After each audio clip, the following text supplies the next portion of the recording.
ئێرە باڵەخانەی پارێزگای سلێمانیە. لێرە لە بەشی یاسا ماوەی چەند هەفتەیەکە تۆمارکردنی ئەو خانووانە دەستی پێکردووە کە لەلایەن هاووڵاتیانەوە بە شێوەی زیادەڕۆ دروست کراوە.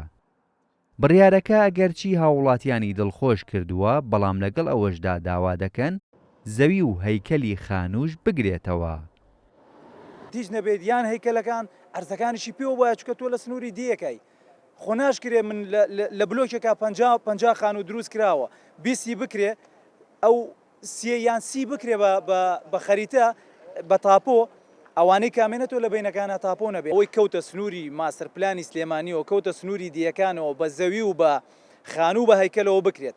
هەر کەسە حەقی خۆی بدرێتەیە کابرا ئارزی کردەوە بۆی نەکراوەتەوە حساب ئارزەکەی بۆ تاپۆ ناکەن هەیکەلی کردووە سێقاتە من شایەتی بۆ ئەدەم لای خوش لە 2007ەوە کردوێتی تا ئیساڵێ بۆت ناکەم.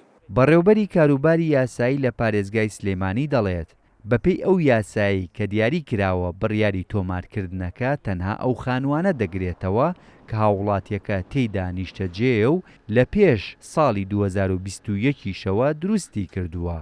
هاوڵاتی مافی یاسایی خۆیەتی کەوا داوا پێشکەش بکە لە خانوویەکی زیادە ڕۆکارە لەسەر مڵکی زەویەکە زەوی زراعیە حەقی تەسەڕوفی لەسرە یان زەوی مڵکێکی تامی حکوومەتە هی هەر وەزارەتێکی تر بێ ئەگەر زیادە ڕۆی لەسەر کراوە خانوویەکی لەسەر دروستکراوە بۆ نیشتەجێبوون بەو مەسی سەکەنە ئەو هاوڵاتی مافی خۆیەتی تەڵەبێک تەقدیم بکە بە یەکە کارگێڕەکان لە هەر سنووری هەر شارەوانیەکە لە پارێزگای سلێمانیش دیارە لە پارێزگای سلێمانی تەڵەبەکە تەقدیمەکە تەنها تایبەتە بە خانووی نیشتەجێ خانوویەک ئامادە بێ بۆ نیشتەجێ واتە هەیکەل ناگرێتەوە چونکە لە یاساکە بەروارێکی دیاری کردووە 12 ساڵی 2020 پێش ئەو بەروارە هەر خانووی دروست کرا بێم یاسایی گرێتەوە دوای ئەو بەروارە هەر خانووش بێ ئەگەر لە دوای ئەو بەروارە بێ نایگرێتەوە هەیکەل بێ عنی تەواو نەبووە بۆیە هەیکەل شومل ناکە زەوی ناگرێتەوە یاساکە تەنها تایبەتە بە خانووکەش بۆ سەکەن بێ.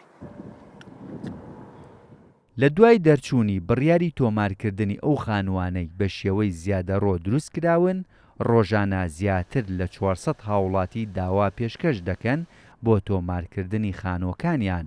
بڕیارە تۆمارکردنەکەش تا ڕۆژی 9 ئەیلولی 2022 بەردەوام بێت. هێمن کەمال، کورسات نیوز، سلێمانی.